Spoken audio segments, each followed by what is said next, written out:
नमस्कार मेरे प्यारे विद्यार्थियों, एक बार फिर से आप सभी का मैं एस बैंसला RWA परिवार में हार्दिक स्वागत, हार्दिक अभिनंदन करता हूं। तो कैसे हैं आप सब? आशा करता हूं कि आप सभी स्वस्थ होंगे, मस्त होंगे और जबरदस्त होंगे और जबरदस्त तरीके से ही कर रहे होंगे अपनी तैयारी। और जुड़ जाइए फटाफट से, सभी 9 बज चुके हैं। 9 बजे आपको पता है मैथ नाम की एक ट्रेन है जो चलती है और वो ट्रेन अपने निश्चित प्लेटफॉर्म पर पहुंच चुकी है। तो जिन यात्रियों को इस ट्रेन की सवारी का आनंद लेना है वे कृपया उचित टिकट लेकर अपनी अपनी सीट पर अपना स्थान ग्रहण कर लें। बिल्कुल दुष्यंत जी, ममता जी, सुनीता, योगेंद्र, सभी का तहे दिल से हार्दिक हार्दिक स्वागत। सभी को गुड मॉर्निंग, राम राम, जय श्री राम, जय श्री कृष्णा, राधे राधे।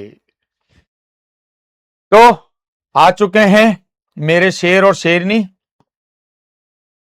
जैसा कि आपको पता है टॉपिक हमारा चल रहा है एरिया। एरिया हमारा बढ़ता जा रहा है, धीरे धीरे सिलेबस कवर होता जा रहा है। एरिया मींस क्षेत्रफल, और क्षेत्रफल के अंतर्गत हम बात कर रहे थे क्वाड्रिलेटरल यानी चतुर्भुज की।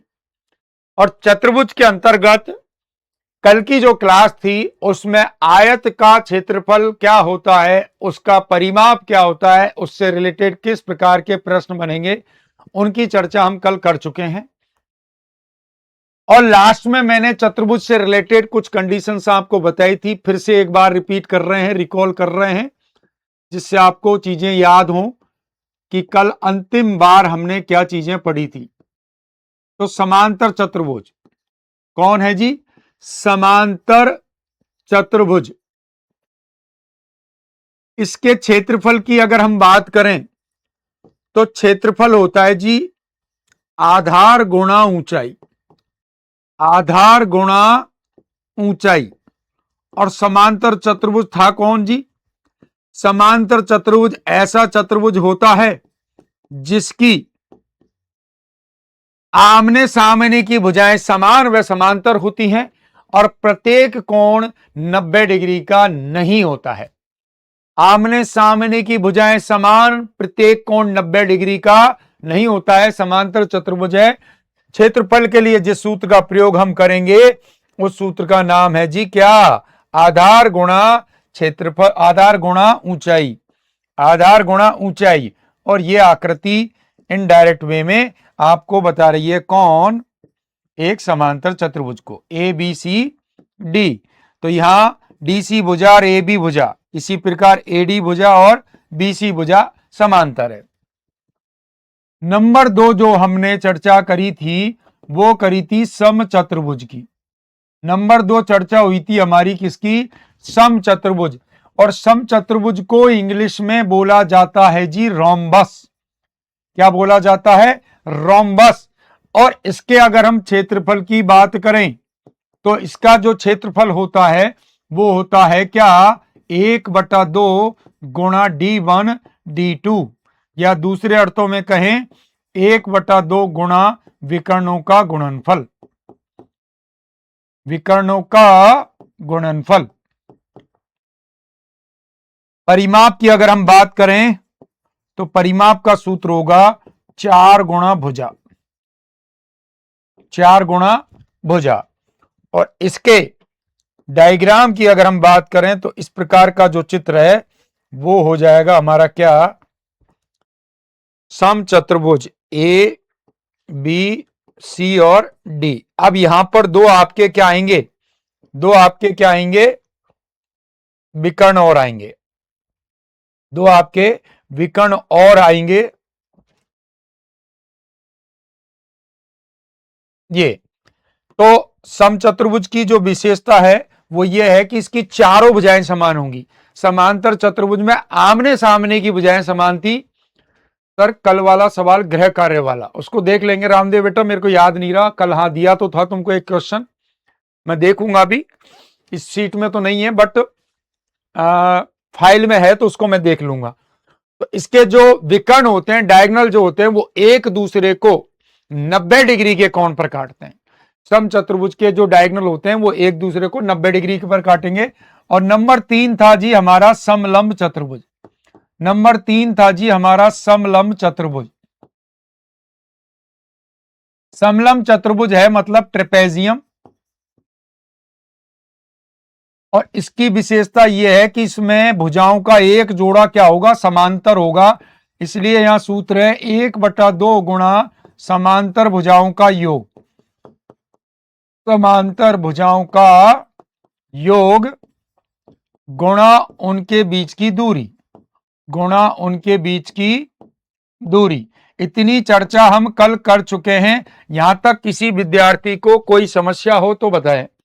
आयत में 4 और रास्ते वाले क्वेश्चन प्लीज। अरे रामप्रसाद जी आएंगे, तसल्ली, इंतजार का मजा लीजिए। यहां तक चीजें मैं बता चुका हूं कल, फॉर्मूले इसीलिए मैंने कल बता दिए थे कि जिससे आप उन फॉर्मूलों को अच्छे से याद कर लो, क्योंकि फॉर्मूले याद हो जाएंगे तो आपको सवालों को समझने में कोई प्रॉब्लम नहीं होगी। और कल का आप सवाल कह रहे थे उसकी भी हम आज चर्चा कर लेंगे। सवाल तो मेरे पास लिखा हुआ नहीं है बट जो सवाल मैंने आपको कल दिया था वो सवाल मैं बोल करके बता सकता हूं कि क्या था। तो यहां तक तो सब चीजें क्लियर है। अब कल का जो सवाल था जो मैंने आपको होमवर्क में दिया था, जो मैंने होमवर्क में दिया था उसका हम सॉल्यूशन देखेंगे। सवाल था हमारा, एक आयत की छोटी भुजा लंबी भुजा से 18 सेंटीमीटर कम है। सवाल क्या था ध्यान से समझना। एक आयत की हम बात कर रहे हैं और आयत के अंतर्गत वो कह रहा है छोटी भुजा बड़ी भुजा से 18 सेंटीमीटर कम है। तो बड़ी भुजा अगर मैं मान के चलिए x सेंटीमीटर लेता हूं तो छोटी भुजा होगी x माइनस 18 सेंटीमीटर। फिर आगे सवाल था इसके क्षेत्रफल का संख्यात्मक मान परिधि के संख्यात्मक मान के 6 गुने के बराबर है। सवाल के अकॉर्डिंग जो कंडीशन थी, एक तो था जी क्षेत्रफल और एक इसकी परिधि। परिधि हम किसको बोलेंगे, परिमाप या पेरीमीटर को बोलेंगे। तो क्षेत्रफल परिमाप का कितना गुना है, 6 गुना है। क्षेत्रफल जो है वो परिमाप का कितना गुना है, 6 गुना है। यही सवाल था। क्षेत्रफल का संख्यात्मक मान परिधि के संख्यात्मक मान के 6 गुने के बराबर है। इसकी लंबी भुजा की माप कितनी होगी, ये मैंने कल क्वेश्चन होमवर्क में दिया था। अब आप देखिए, अगर हम क्षेत्रफल की बात करें वो भी किसके, आयत के। आयत का क्षेत्रफल होता है जी लंबाई गुणा चौड़ाई। तो लंबाई मैंने मान रखी है x और चौड़ाई मैंने मान रखी है x माइनस 18। लंबाई मैंने मान रखी है x, चौड़ाई मैंने मान रखी है x माइनस 18। बिल्कुल बिल्कुल रामदेव जी यही क्वेश्चन है। परिमाप का जो सूत्र होता है वो होता है 2 लंबाई प्लस चौड़ाई। परिमाप का जो सूत्र होता है वो होता है 2 लंबाई प्लस चौड़ाई।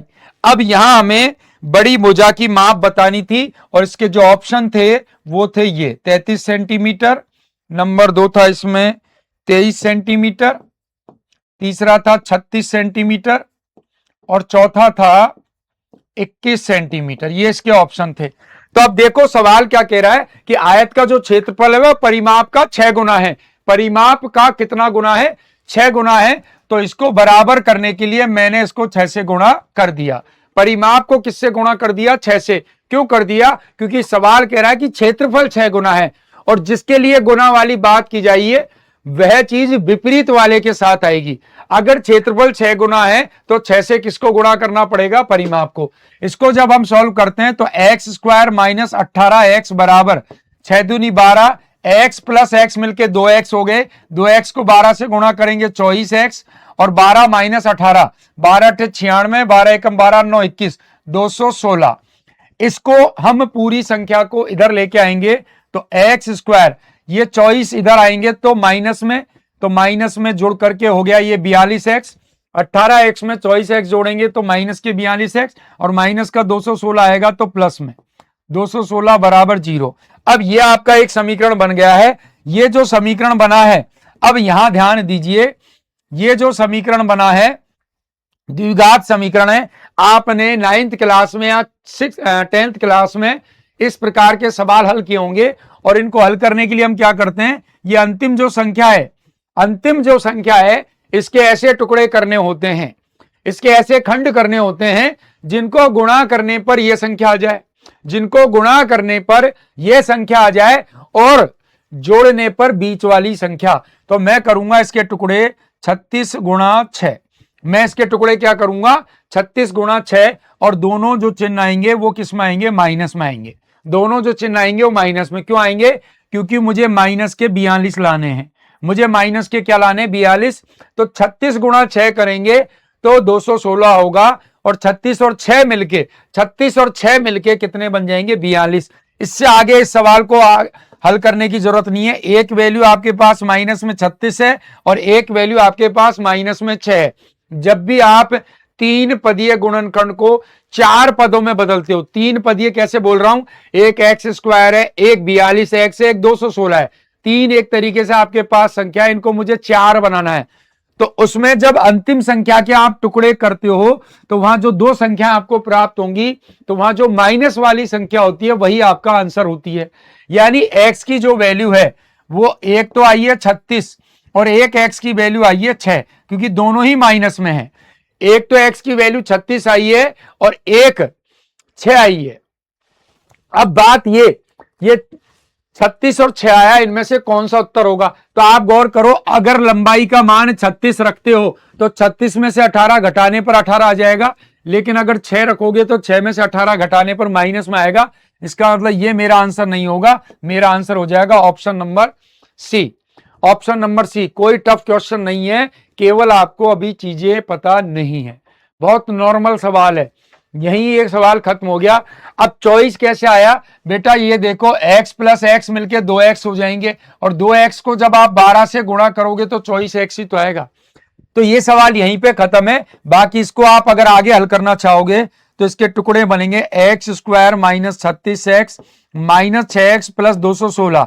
अभी बीज गणित पढ़ी भी तो नहीं है आपने, बीज गणित पढ़ोगे तब अपने आप ये चीज सरल लगेगी। यहां आप गौर करिए, x कॉमन आ रहा है तो x माइनस 36 बच गया। यहां आप माइनस के 6 कॉमन लोगे, x माइनस 36। और ये नियम होता है, जो चीज एक में कॉमन आएगी वही चीज दूसरे में आएगी, दोनों में कोई डिफरेंस नहीं होगा। तो इनमें एक तो मान आपके पास x माइनस 36 है और एक x माइनस 6 है, और ये बराबर है 0 के। तो x बराबर माइनस 36 उधर जाएंगे तो प्लस में, और इसी प्रकार x बराबर माइनस 6 उधर जाएंगे तो प्लस में। ये मेरा रिजल्ट नहीं था, इसलिए आंसर किया हमने 36 किया। एलजेब्रा नहीं आता तो नहीं आता, इसीलिए तो आपको एलजेब्रा पढ़ाई जाएगी, आप टेंशन ना लो। इसीलिए थोड़ा सा आपको टफ लग सकता है सवाल, क्योंकि एरिया में जो है वो कहीं ना कहीं, एरिया में कहीं ना कहीं एलजेब्रा ला रहा है, एलजेब्रा ला रहा है, तो कंडीशन है कि थोड़ी सी टफ लग सकती है। दूसरी बात, आप गौर करो, जब मैंने इसको गुणा किया था तो यहां 216 आया था। 216 आप गौर करिए 6 का घन होता है।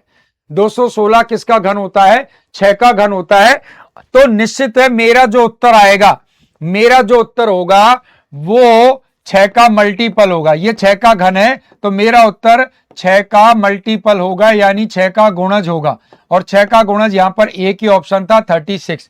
अगर आप सरल बनाना चाहते हो तो इस प्रकार से भी आप इस सवाल को कर सकते थे, लेकिन डायरेक्ट ये चीज मैंने इसलिए नहीं बताई क्योंकि इन चीजों को समझने के लिए आपका मैथ पर बेसिक मजबूत होना चाहिए, तब जाकर आप इन चीजों को कर पाओगे।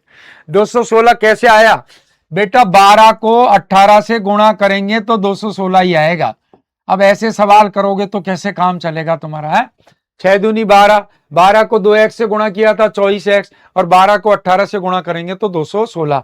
तो एक कल का होमवर्क था, और होमवर्क में थोड़ा सा स्टैंडर्ड मैंने आपको सवाल दिया है, लेकिन इसीलिए दिया है कि सवाल आपकी नजर में आना चाहिए, और लेटेस्ट 2025 में पूछा गया प्रश्न है। अब यह आप ढूंढना कि 2025 में किस एग्जाम में पूछा गया है, और एक नहीं यहां कम से कम ये मान के चलिए जिस एग्जाम में आए थे उसमें 4 या 5 प्रश्न सेम इसी पैटर्न के आए। को काट नहीं सकते क्या, काटेंगे कैसे बेटा, इधर माइनस एक्स है, उधर भी ये माइनस में था, तो ये कट ही नहीं सकते। चलिए अब आ जाते हैं हम आज के टॉपिक पर। आज का हमारा जो टॉपिक है वो क्वाड्रिलेटरल के अंतर्गत समचतुर्भुज, समांतर चतुर्भुज, इनकी हम चर्चा करेंगे। तो पहला प्रश्न आपकी स्क्रीन पर आ चुका है और पहला प्रश्न क्या कहता है, धातु के एक टुकड़े का क्षेत्रफल कितना होगा, यानी एरिया कितना होगा, जो कि समांतर चतुर्भुज के रूप में है। किसके रूप में है जी? समांतर चतुर्भुज, यानी पैरेललोग्राम की फॉर्म में है और उसका आधार है 20 मीटर और हाइट यानी ऊंचाई जो है वो है 5.4। बताइए क्या होगा इस प्रश्न का राइट आंसर। आपको आधार दे रखा है, ऊंचाई दे रखा है और इस सवाल को सवाल में ही खत्म कर सकते हो। एरिया बताना है और वो भी किसका? पैरेललोग्राम का, जिसका सूत्र होता है सीधा आधार गुणा ऊंचाई। तो यहीं आप खत्म कर सकते थे कि 20 को गुणा कर दें हम किससे? 5.4 से। 20 को हम गुणा कर दें किससे?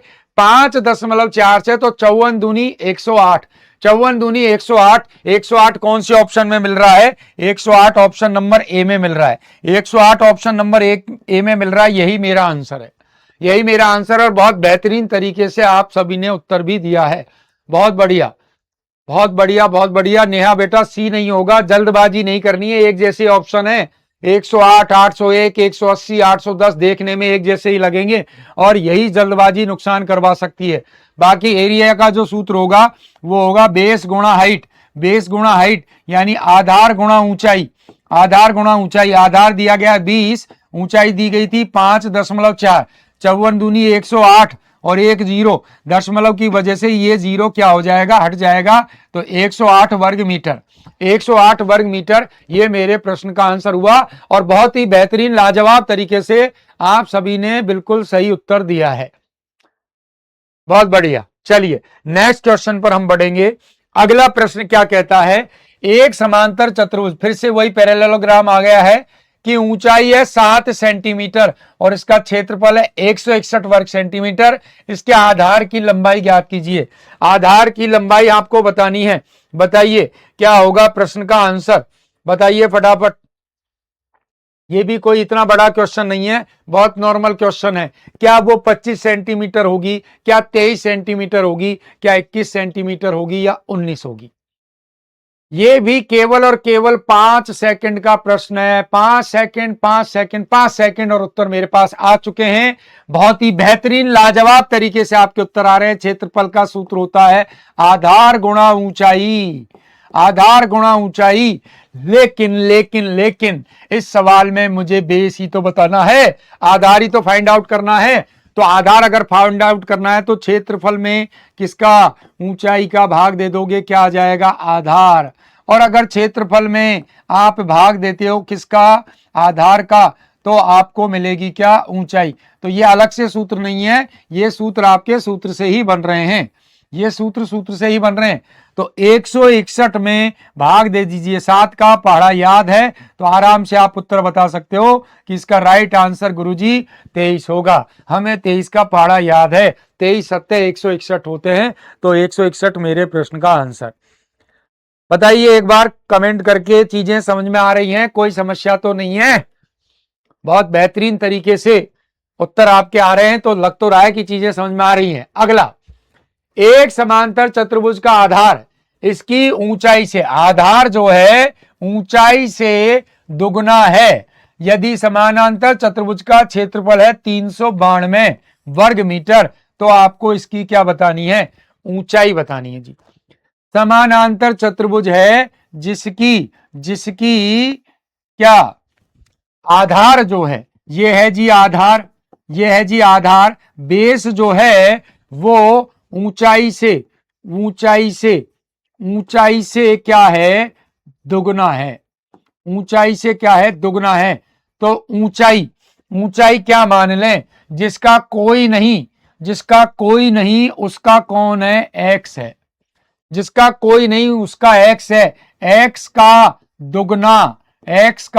दुगना कौन होगा? बेस, यानी 2x होगा। हमें दिया क्या है? एरिया दिया है। क्या दिया है बंधुओं? एरिया दिया है। और एरिया होता क्या है?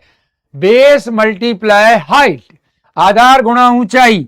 तो 2x को x से गुणा किया तो मेरा एरिया यानी 392, 2 से मैंने काटा तो ये कटा 196, x को x से गुणा करने पर एक्स स्क्वायर बराबर 196, x की वैल्यू निकालनी है, रूट लगा दीजिए।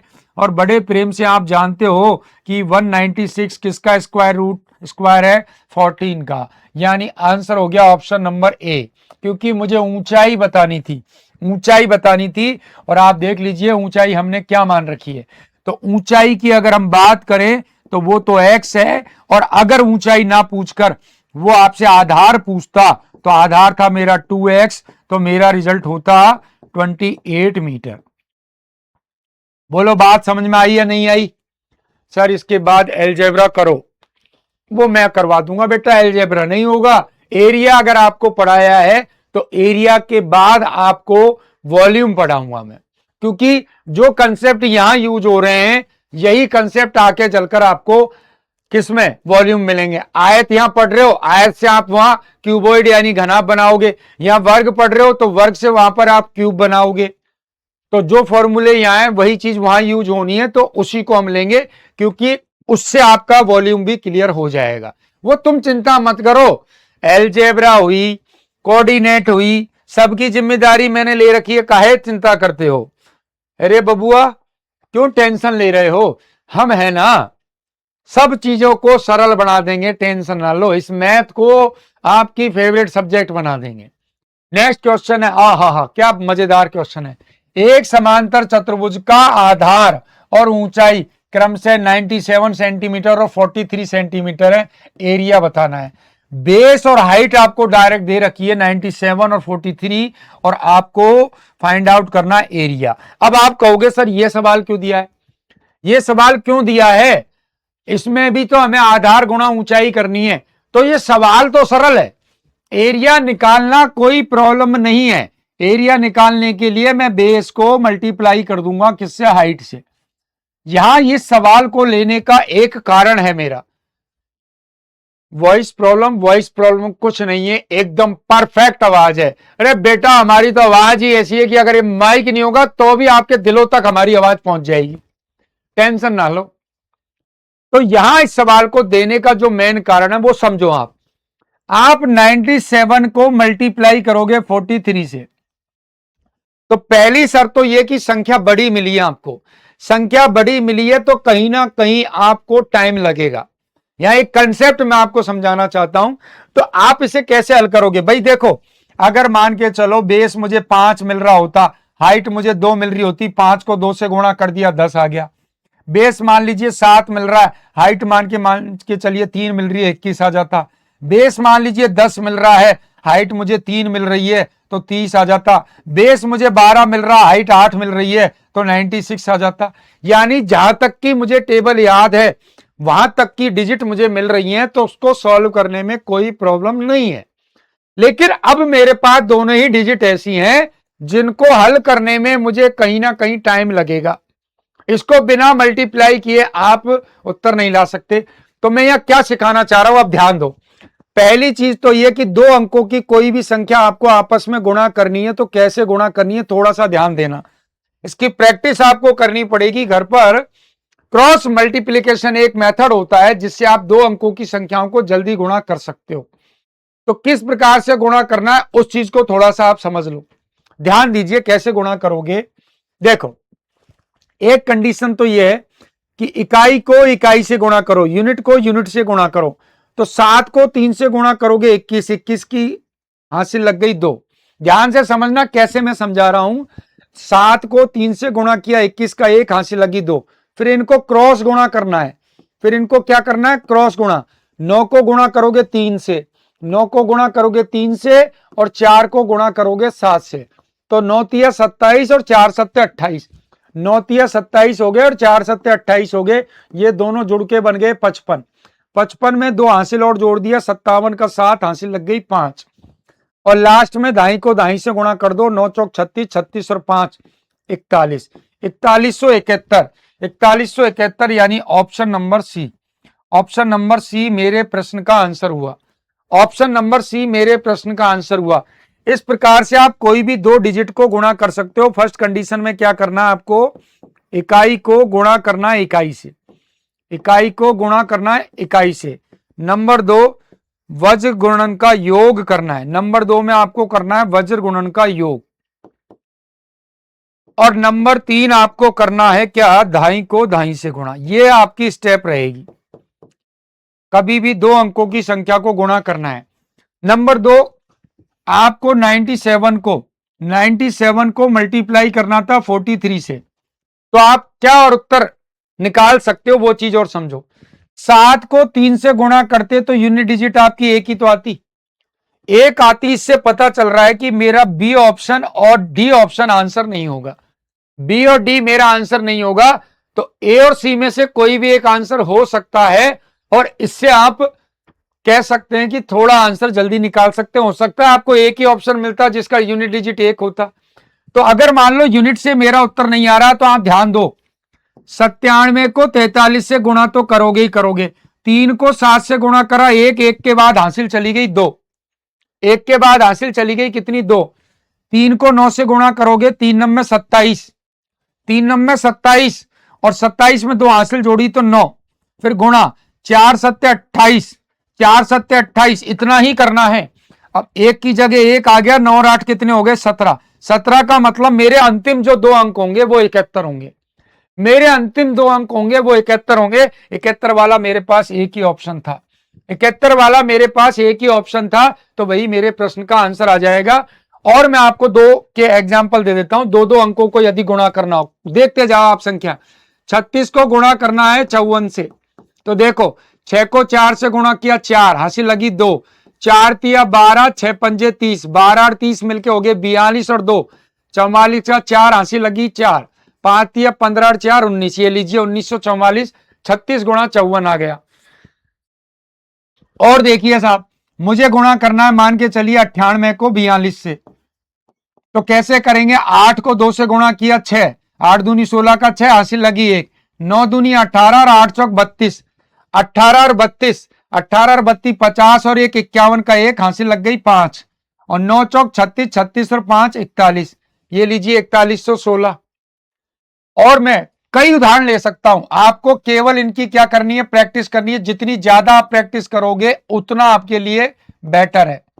देखो 6 को 4 से गुणा किया 24, 24 का हासिल लग गई 2, 7 को 6 से गुणा करेंगे 42, 4 को 3 से गुणा करेंगे 12, 42 और 12 54, 54 में 2 जोड़ोगे 56, हासिल लगी 5, 7 को 3 से गुणा किया 21, 21 और 5 26, 21 और 5 26।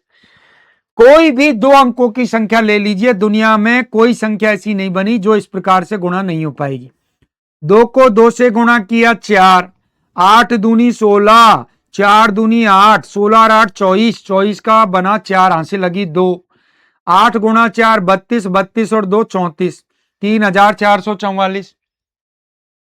मैंने किया 72 को गुणा 29 से, 9 दूनी 18, 18 का 8, हासिल लगी 1, 7 गुणा 9 63, 7 गुणा 9 63, 2 दूनी 4, 63 और 4 67, 1 हासिल जोड़ोगे 68 का 8, हासिल लगी 6, 7 गुणा 2 14, 14 और 6 हो गए 20, 14 और 6 हो गए 20।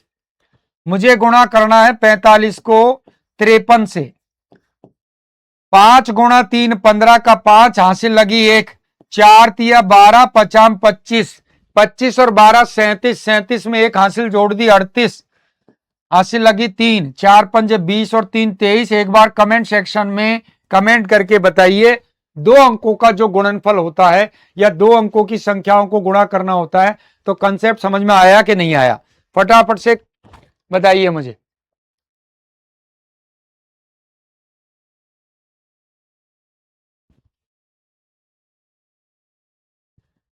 इस प्रकार से आप कोई भी 2 अंकों की संख्याओं को गुणा कर सकते हो। और इसके लिए आपको करना क्या है, आप कहते हो ना सर मैथ टफ होती है, आप सुन लीजिए मेरी बात, 10 मिनट का समय लेना है, 40 आपको प्रश्न लेने हैं। डेली का रूटीन देख लीजिए, 10 मिनट का समय होगा, 40 आपको क्वेश्चन लेने हैं और ये 40 जो क्वेश्चन हैं ये गुणा के होने चाहिए। डेली आपको एक गुणा करने, कितने मिनट करने, 10 मिनट।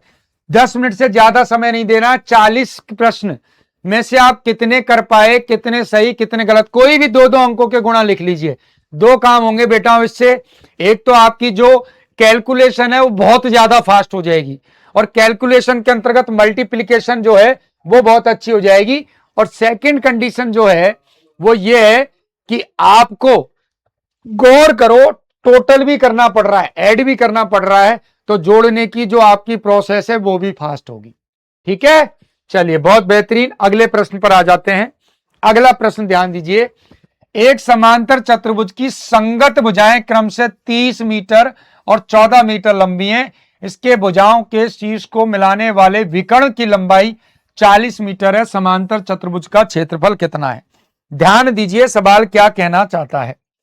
सवाल कह रहा है जी, एक समांतर चतुर्भुज है, एक समांतर चतुर्भुज है जिसकी संगत भुजाओं की अगर हम बात करें तो वो है 30 मीटर और 14 मीटर लंबी। यानी ये भुजा 30 मीटर की है जी, तो ये भी 30 मीटर की है।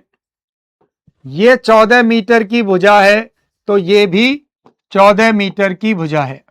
साथ में वो कह रहा है इन भुजाओं के शीर्ष यानी वर्टेक्स को मिलाने वाले डायगोनल के जो लेंथ है वो है 40 मीटर। एक विकर्ण और है जी इसमें, और जो विकर्ण है उसकी जो लंबाई है वो आपको दे रखी है कितनी? 40। विकर्ण जो है वो आपको दे रखा है कितने का? 40 का।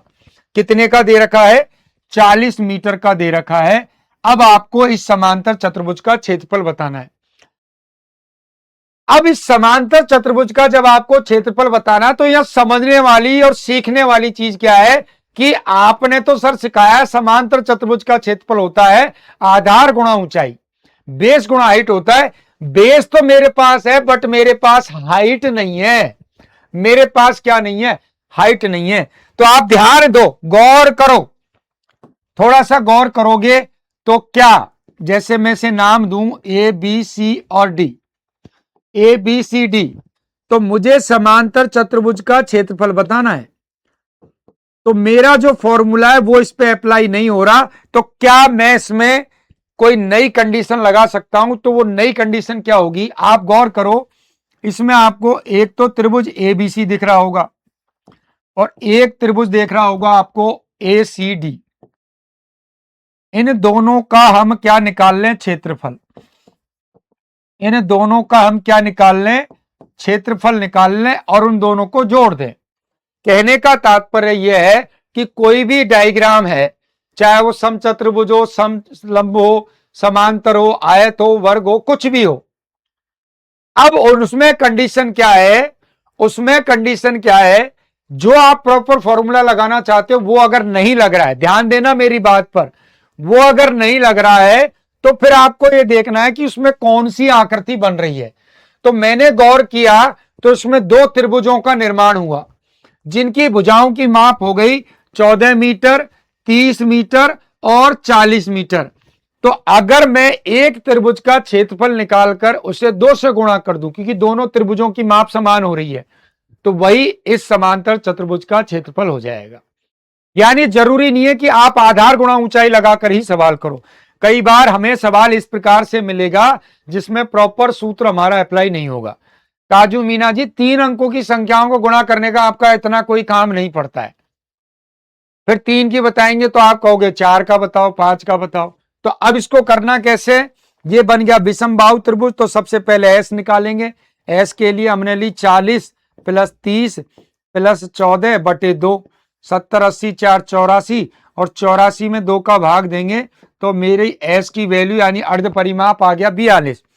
क्षेत्रफल अगर मैं निकालता हूं तो फॉर्मूला कहता है 42 यानी एस गुणा, एस में से ए घटाओगे 2 आएगा, एस में से बी घटाओगे 12 आएगा, एस में से सी घटाओगे तो कितना आ जाएगा? 28। टुकड़े कर लीजिए।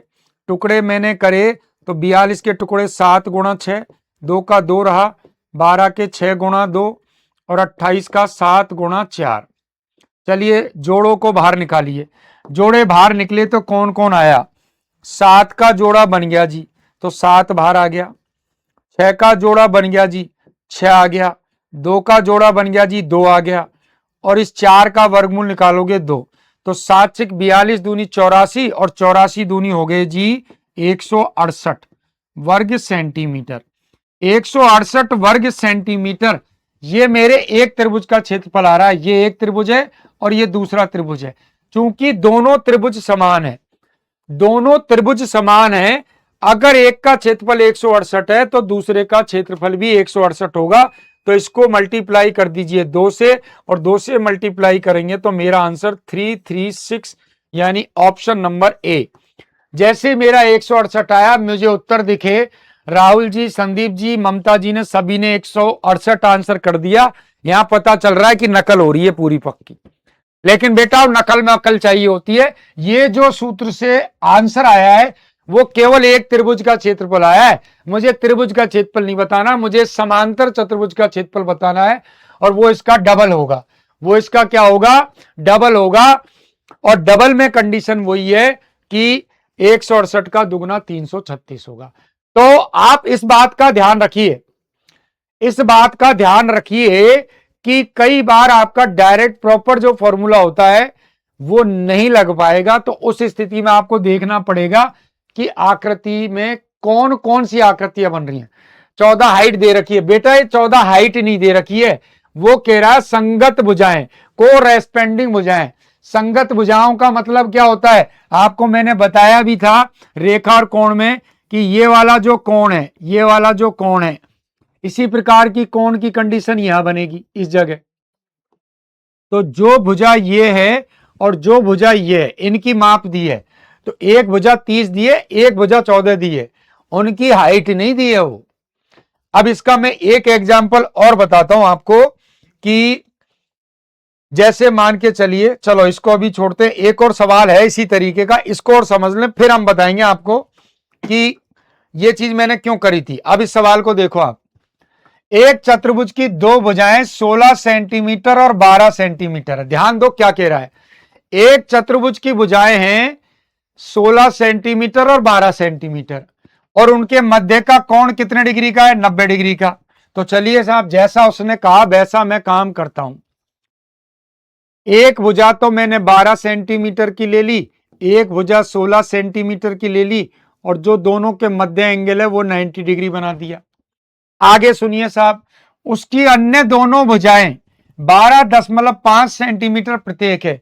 बाकी दो जो भुजाएं बन रही हैं वो दोनों 12.5 सेंटीमीटर की हैं, और वो कह रहा है चतुर्भुज के अन्य तीनों कोण समकोण नहीं है, चतुर्भुज का क्षेत्रफल कितना है।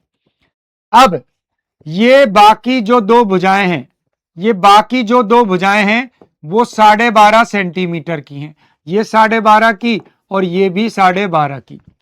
और आपको इसका बताना है क्षेत्रफल। इसका नाम है जी ए, बी, सी और डी। अब आप ध्यान दो, मेरी बात समझो। ये जो सवाल है, इस सवाल में ना तो समांतर चतुर्भुज की प्रॉपर्टी, ना समचतुर्भुज की, और ना ही समलंब चतुर्भुज की। फॉर्मूले तो तीन ही बताए आपको, समांतर चतुर्भुज, समलंब चतुर्भुज और समचतुर्भुज। ना तो ये पैरेललोग्राम है, ना ये रोम्बस है, ना ये ट्रेपेजियम है। तो मैंने आपको क्या सिखाया कि जो आकृति होती है उसमें और कौन सी आकृति आप बना सकते हो। तो आप गौर करो, ये एंगल जो है, मुझे ये वाला एंगल, ये 90 डिग्री का दे रखा है। अगर ये 90 डिग्री का एंगल है, और अगर मैं यहां इस प्रकार से एक रेखा खींच देता हूं, इस प्रकार से एक रेखा खींच देता हूं, तो क्या आप ये नहीं कहोगे कि त्रिभुज ए बी सी समकोण त्रिभुज है? क्या आप ये नहीं कहोगे त्रिभुज ए बी सी कौन सा त्रिभुज है? समकोण त्रिभुज है। आप कहोगे बिल्कुल सर ये समकोण त्रिभुज है। अगर ये समकोण त्रिभुज है तो इसका बेस यानी आधार 16 है, और इसकी जो परपेंडिकुलर वो 12 है। 12 16 होती है तो कर्ण आता है 20, कर्ण आता है 20। ये चीज मैं आपको बता चुका हूं। लंब आधार 12 और 16 होते हैं तो कर्ण कितना आता है? 20 आता है। तो अब इसका क्षेत्रफल निकालने के लिए मुझे क्या करना पड़ेगा? एक तो त्रिभुज एबीसी का क्षेत्रफल निकालना है, और एक मुझे निकालना है साहब त्रिभुज बीसीडी का क्षेत्रफल। ये दो मुझे क्षेत्रफल निकालने हैं। लेकिन अब की बार ये त्रिभुज अलग अलग है, एक समकोण त्रिभुज है और एक विषमबाहु है। तो समकोण में तो सूत्र लग गया 1/2 गुणा आधार गुणा ऊंचाई। तो 2 से कट गया जी ये 6 बार, 16 छिक 96, 16 छिक 96। लेकिन त्रिभुज बीसीडी का जो क्षेत्रफल है वो आप गौर कर लीजिए, उसकी भुजाएं जो हैं वो अलग अलग हैं, अलग अलग है। तो पहले एस निकाल लो, तो 12.5 प्लस 12.5 और तीसरी भुजा जो है वो 20 की है, और बटे में कितना 2, 25 और 20 45, और 45 में 2 का भाग दोगे तो 22.5। एस की वैल्यू कितनी निकल कर आ गई 22.5, 22.5 आ गई। तो मेरा फॉर्मूला मैंने लगाया एस यानी 22.5 गुणा एस माइनस ए, 12.5 घटाओगे 10.10 आएगा, सॉरी दूसरा 22.5 घटाओगे 10, और 22.5 में से 20 घटाओगे 2.5। ठीक है, अब आप गौर करो, इसका तो 96 आ गया, यहां 10 2 बार आ रहा है तो 10 आ गया। 225 225 किसका वर्ग होता है 15 का, तो यहां 1.5 आ गया, और 25 वर्ग होता है 5 का, तो यहां 0.5 आ गया। तो ये मिलकर के हो गया 15 5 75, 0.75 को 10 से गुणा करोगे तो 75 ही आएंगे। तो 96 प्लस 75 9 7 16 और 1 17, 171 वर्ग सेंटीमीटर, 171 वर्ग सेंटीमीटर, यानी option number D, option number D मेरे प्रश्न का आंसर होगा। बिल्कुल बिल्कुल ममता जी एकदम सही, ए बी डी है सर। अच्छा ए बी डी है, हाँ सॉरी ये ए बी सी लिख दिया मैंने, बिल्कुल आपकी बात सही है, ये ए बी सी है, ए बी डी है, ए बी डी का क्षेत्रफल, एक ए बी डी है और एक बी सी डी है। तो ध्यान दे लीजिए सर, बीसीडी समद्विबाहु त्रिभुज तो है ना, बिल्कुल समद्विबाहु है रॉकी भाई। तो समद्विबाहु में मैंने आपको विषमबाहु का ही कंसेप्ट बताया कि उसी सूत्र को लगा दीजिए, उसी से आपका काम चल जाएगा। अब आप फिर से देख लीजिए, चतुर्भुज दिया, लेकिन चतुर्भुज कैसा दिया जिसमें ना तो मैं समलंब का नियम लगा पा रहा हूं, ना मैं समचतुर्भुज का, ना ही समांतर चतुर्भुज का। पर मैंने देखा कि ये वाला जो कोण है वो 90 डिग्री का, 12 16 भुजा है, तो ये समकोण त्रिभुज बन गया, तो इसका कर्ण 20 सेंटीमीटर आ जाएगा। तो एक तो मेरा समकोण त्रिभुज बन गया, और एक मेरा विषमबाहु या समद्विबाहु त्रिभुज बन गया। तो समकोण के लिए तो 1/2 गुणा आधार गुणा ऊंचाई, और विषमबाहु के लिए पहले मैंने एस की वैल्यू निकाली और वो वैल्यू सूत्र में रख दी, एक का 96 आया और एक का 75 आया, और उसी से मेरा आंसर आ गया। ठीक है, अब मैं जो बताना चाह रहा था कि ये चीज क्यों की जाती है, उसका रीजन समझो आप, कि आपको ऐसा नहीं है कि हर बार हर चीज का सूत्र मिलेगा। अब आप देखिए, मान के चलिए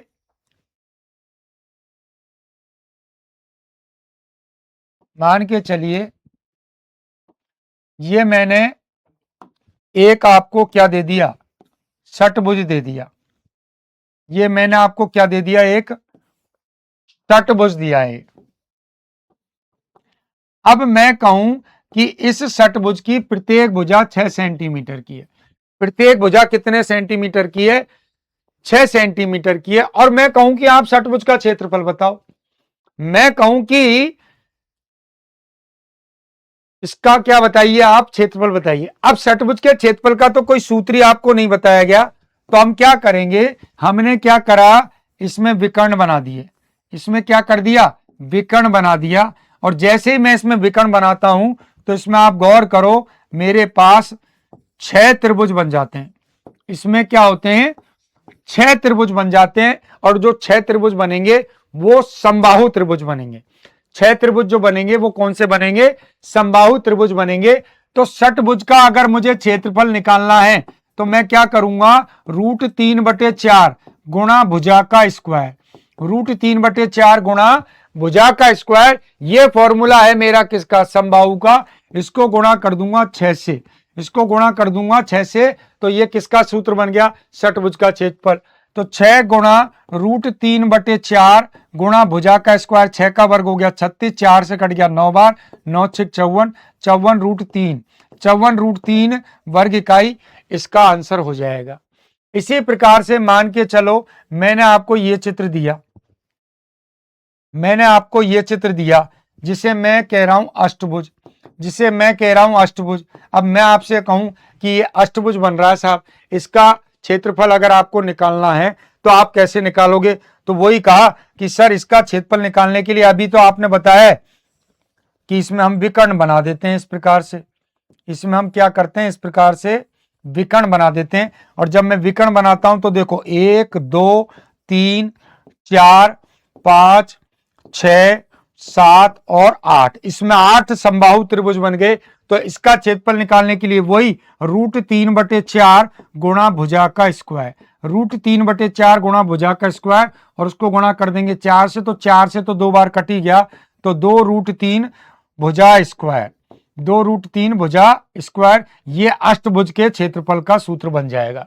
तो कई बार आपको ऐसे सवाल मिलेंगे जिनमें प्रॉपर आप फॉर्मूले का यूज नहीं कर पाओगे, तो वह आपको देखना पड़ेगा कि सवाल में जो आकृति बन रही है वो किस प्रकार की बन रही है, उसके अकॉर्डिंग आप आंसर दे सकते हो। इस सवाल में यही मैंने कहा था कि यहां मेरा समांतर चतुर्भुज तो बना, बट उसकी फॉर्मूले की कंडीशन अप्लाई नहीं हो पाई, तो इसमें मुझे 2 विषमबाहु त्रिभुज मिल गए, तो एक विषमबाहु का क्षेत्रफल निकाल लिया और उसको 2 से गुणा कर दिया। इसी प्रकार इस सवाल पर जब हम आए तो यहां पर कंडीशन, एक मुझे समकोण त्रिभुज मिला और एक मुझे समद्विबाहु या विषमबाहु मिला, उसके अकॉर्डिंग मैंने उत्तर निकाल दिया। तो कई बार एग्जाम में हमें इस प्रकार से भी सवाल सॉल्व करने होते हैं। चलिए अगले प्रश्न पर बढ़ेंगे। अगला प्रश्न है, एक समचतुर्भुज की भुजा की लंबाई 61 सेंटीमीटर है, क्षेत्रफल 1320, इसके विकर्णों की लंबाई का योग। ये हो गया जी होमवर्क, ये हो गया जी होमवर्क, ये मिल गया आपको होमवर्क। ठीक है साहब, ये होमवर्क है आपका। इसका उत्तर आप मुझे कमेंट सेक्शन में कहोगे। और 2 सवाल हैं इस जैसे, तो वो दोनों सवाल मैं छोड़ रहा हूं, उनकी चर्चा हम नहीं करेंगे, उनको हम कल बताएंगे। देखते हैं आप में से कितने उसका उत्तर सही दे पाते हैं। अगला सवाल सुनिए साहब। अब सवाल आ गया किसका, रोम्बस का। किसी समचतुर्भुज की एक भुजा कितने सेंटीमीटर की है, 13 सेंटीमीटर की है। एक भुजा कितने सेंटीमीटर की है, 13 सेंटीमीटर की है, और उसका डायगोनल विकर्ण है 10 सेंटीमीटर का। तो उसके दूसरे विकर्ण की लंबाई क्या होगी, उसके दूसरे विकर्ण की लंबाई क्या होगी। अब आप देखिए, यहां सवाल जो दिया गया है वो किसका दिया गया है, समचतुर्भुज का। किसका दिया गया है, समचतुर्भुज। और समचतुर्भुज में मैंने आपको बताया है कि चारों भुजाएं जो होती हैं वो क्या होती हैं, समान होती हैं जी। चारों भुजाएं क्या होती हैं, समान होती है, ए बी सी और डी। अब ये कह रहा है कि भुजा ये 13 सेंटीमीटर की है, ये भी 13 सेंटीमीटर की है, ये भी 13 सेंटीमीटर की, और ये भी 13 सेंटीमीटर की है। सवाल का उत्तर आप आराम से सवाल में ही दे सकते थे। और ये हो गए जी इसके विकर्ण, ये हो गए जी इसके विकर्ण। वो कह रहा है एक विकर्ण कितने सेंटीमीटर का है, 10 सेंटीमीटर का है। एक विकर्ण कितने सेंटीमीटर का है, 10 सेंटीमीटर का है। दूसरा विकर्ण आपको बताना है। ये चीज मैं बता चुका हूं कि समचतुर्भुज में जो विकर्ण होते हैं या समांतर चतुर्भुज में जो विकर्ण होते हैं, आयत में जो विकर्ण होते हैं, वर्ग में जो विकर्ण होते हैं, वो दोनों एक दूसरे को बराबर भागों में बांट देते हैं। कहने का मतलब, अगर ये ओ बिंदु पर मिल रहे हैं तो ए से ओ की जो दूरी है वही ओ से सी की है, यानी ओ ए बराबर ओ सी होगा। अब ये पूरा विकर्ण 10 का है, तो ये 5 सेंटीमीटर का और ये भी 5 सेंटीमीटर का, ये 5 सेंटीमीटर का है और ये भी 5 सेंटीमीटर का है। ये समचतुर्भुज है, और समचतुर्भुज में विकर्ण जो एक दूसरे को काटते हैं ना बेटा, वो लंबवत काटते हैं, यानी कोण कितने डिग्री का होता है, 90 का। ये 90 का, ये 90 का, ये कोण 90 का, और ये भी कोण 90 का। सारे कोण कितने कितने के, 90 के हैं। सारे कोण 90 के हैं। तो क्या आपको इसमें एक समकोण त्रिभुज नहीं दिख रहा? क्या आपको इस जगह ये वाला जो एक कोण मैंने बनाया, त्रिभुज जो बनाया, ये वाला, ये आपको समकोण नहीं दिख रहा? आप कहोगे बिल्कुल सर ये समकोण दिख रहा है। और अगर ये समकोण दिख रहा है तो आप खुद देख लीजिए, ये 13 सेंटीमीटर तो मेरा कर्ण हो गया, 13 सेंटीमीटर मेरा कर्ण हो गया। इसको मैं आधार बोल दूंगा। मुझे लंब भी तो पता करना है, तो लंब पता करने के लिए मैं क्या करूंगा, कर्ण का वर्ग करके उसमें से आधार का वर्ग माइनस कर दूंगा। तो 13 का वर्ग होता है जी 169, 5 का वर्ग होता है जी 5 का वर्ग होता है 25। तो इसका रिजल्ट 144, 144 का मतलब 12, 144 का मतलब 12। अब आप ध्यान दे लीजिए, बी से लेकर के यहां तक की जो भुजा है वो आई है 12 सेंटीमीटर की, तो ये भी कितनी की आएगी, 12। तो 12 सेंटीमीटर प्लस 12 सेंटीमीटर आप करोगे तो दूसरा विकर्ण जो होगा वो कितने सेंटीमीटर का होगा, 24 का होगा, यानी ऑप्शन नंबर ए होगा। ऑप्शन नंबर ए होगा। ऑप्शन नंबर क्या होगा, ए होगा। अब ये मैंने पूरा आपको बेसिक से बता दिया है, लेकिन यहां मैं आपको एक कंसेप्ट समझाना चाहूंगा, क्योंकि उससे आपके कई सवाल हल होने हैं। ये मान के चलिए एक समचतुर्भुज है। ये क्या है जी, एक समचतुर्भुज है, ए बी सी और डी। अब ये जो समचतुर्भुज है इसकी कंडीशन क्या है, इसकी कंडीशन क्या है उस पर थोड़ा सा ध्यान देंगे हम, कि ये जो मेरा समचतुर्भुज है इसकी सभी भुजाएं क्या होती हैं, समान होती हैं। इसकी सभी भुजाएं क्या होती हैं, समान होती हैं। सभी भुजाएं समान होती हैं तो कंडीशन,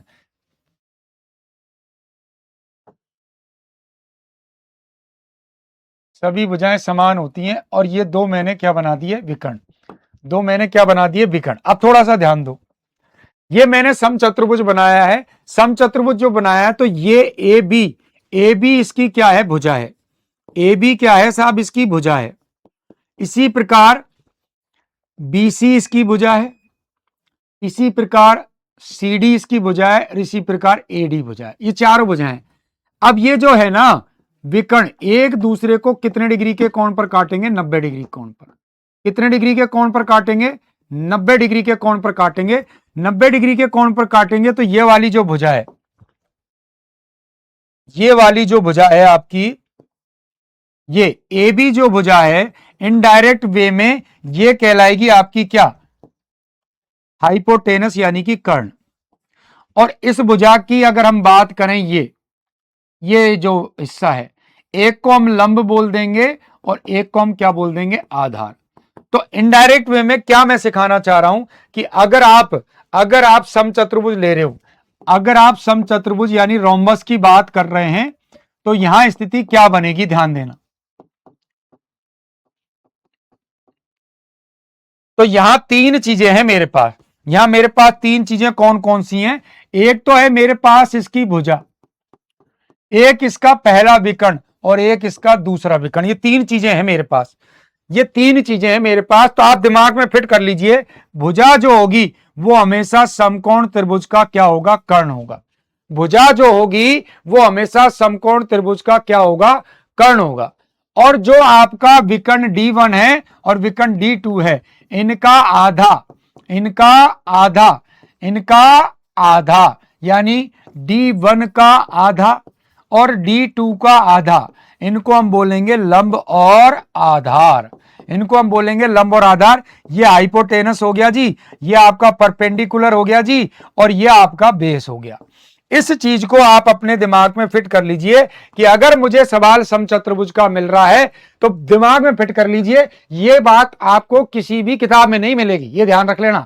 और इससे हमारे सवाल बहुत जल्दी हल होंगे। कंसेप्ट क्या समझिए कि समचतुर्भुज की जो भुजा होती है वो इनडायरेक्ट वे में एक समकोण त्रिभुज का हाइपोटेनस यानी कर्ण होती है, और जो विकर्ण की लंबाई दी जाती है उसका यदि हम हाफ कर देते हैं तो वो हमारा परपेंडिकुलर और बेस बन जाएगा। तो इस कंडीशन के अकॉर्डिंग ये वाला जो सवाल था, तो आप गौर करिए, उसने भुजा दी 13 सेंटीमीटर की, भुजा 13 सेंटीमीटर की दे दी, यानी हाइपोटेनस आ गया। हाइपोटेनस आ गया तो बेस और परपेंडिकुलर क्या होते हैं, 5 और 12 होते हैं, 5 और 12 होते हैं। अब ये बेस और परपेंडिकुलर जो होते हैं ये विकर्ण का हाफ होते हैं, ये विकर्ण का क्या होते हैं, हाफ होते हैं। तो निश्चित रूप से D1 यहां 10 होगा और यहां D2 कितना होगा, 24 होगा। और कंफर्म करने के लिए देख लीजिए, एक विकर्ण की लंबाई 10 दी थी, तो एक भुजा 13 विकर्ण 10, तो अपने आप मेरा दूसरा विकर्ण कितने का आ गया, 24 का आ गया। यानी इतना मुझे सवाल हल करने की कोई आवश्यकता नहीं थी अगर आपको ट्रिपलेट्स पता है तो। और ट्रिपलेट्स मैंने आपको बहुत बताए, ट्रिपलेट्स मैंने आपको बहुत बताए हैं। तो ये कंसेप्ट आप अच्छे से याद रख लेना, इसको अच्छे से समझ लेना। इससे फिर कह रहा हूं कहीं ना कहीं आपके कई सवाल हल हो जाएंगे। अब देखो, इसी से रिलेटेड ये सवाल है, समचतुर्भुज की एक भुजा कितने की? 17 की। एक भुजा 17 की है, इसका मतलब हाइपोटेनस 17 है, तो मुझे बेस और परपेंडिकुलर चाहिए जो D1 का हाफ होगा और D2 का हाफ होगा। तो वो कह रहा है इसका एक विकर्ण कितने का है? 16 का है। एक विकर्ण कितने का है? 16 का। तो 16 का हाफ करोगे कितना? 8। दूसरे विकर्ण की लंबाई, और ट्रिपलेट होता है 8, 15, 17।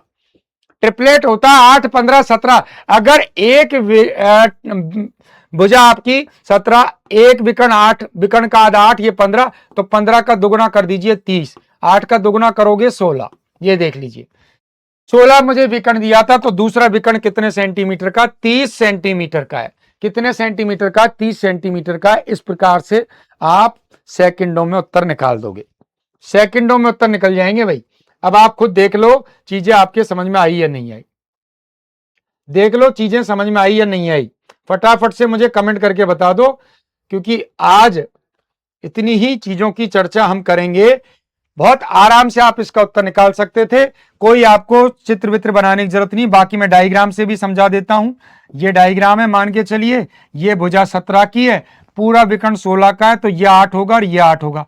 अब मुझे यही तो पता करना है, यही पता करना है। तो 17 का वर्ग करके उसमें से 8 का वर्ग घटाएंगे। 17 का वर्ग करोगे 289, 289 में से 64 घटाओगे रूट 225, और रूट 225 किसका मान है? 15 का। तो 15 सेंटीमीटर मेरे पास मान आएगा। अब विकर्ण का आधा अगर 15 सेंटीमीटर आ रहा है तो बाकी भी 15 होगा, तो 15 प्लस 15 मिलकर मेरा उत्तर 30 आएगा। बट आपको ट्रिपलेट्स याद है तो इसकी कोई जरूरत नहीं है, जैसे ही 17 आया मुझे उत्तर पता चल गया। ठीक है, तो एक बार कमेंट कर दीजिए बिल्कुल बिल्कुल आ गया है समझ में। 15 कैसे आया? बेटा ट्रिपलेट्स है, 17 का जो कॉम्बिनेशन होता है ट्रिपलेट्स में, 17 यदि हाइपोटेनस है तो उसका कॉम्बिनेशन 8 और 15 के साथ बनता है। और 15 कैसे आया वो पूरा भी मैंने सॉल्व करके आपको बता दिया है। बाकी आप सॉल्व करके भी उत्तर निकाल सकते हो, ट्रिपलेट से भी निकाल सकते हो। तो ये थी हमारा आज का क्षेत्रफल के अंतर्गत पैरेललोग्राम्स, ट्रेपेजियम और रोम्बस से रिलेटेड सवाल और भी हैं जिनकी चर्चा हम अगली क्लास में करेंगे। पर आज का ये सेशन है, आशा करता हूं बहुत अच्छा रहा होगा, बहुत बेहतरीन रहा होगा, चीजें आपके समझ में आई होंगी। और कैसी आई समझ में ये चीज आप मुझे कमेंट सेक्शन में बताओगे, सबका जवाब आना चाहिए क्योंकि थोड़े स्टैंडर्ड क्वेश्चन है ये। ठीक है ना? तो मिलते हैं कल पुनः एक नए सेशन, एक नई उम्मीद, नए जुनून के साथ। तब तक के लिए जय हिंद, जय भारत, धन्यवाद।